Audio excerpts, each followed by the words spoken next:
देखते देखते दूर यूं किनारा हुआ, नौ भंवर में फंसी, नौ भंवर में फंसी और जफा हो गया। नौ भंवर में फंसी और जफा हो गया।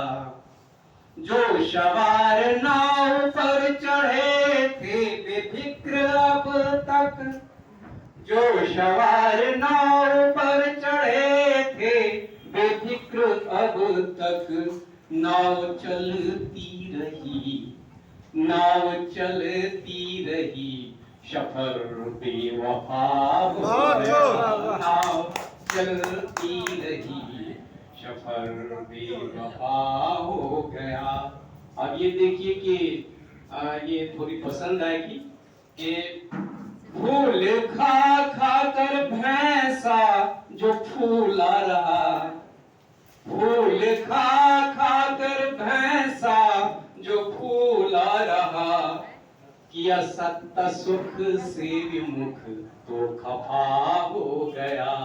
किया सत्ता सुख से विमुख तो खफा हो गया। और अंत में कि दूसरों को डुबाने चले होशियार जी, दूसरों को डुबाने चले होशियार जी, यहाँ पर खुद ही प्रसाद वो कफा हो गया। पाँव के कांटे निकल कर दफा हो गया। बहुत खूब, बहुत खूब।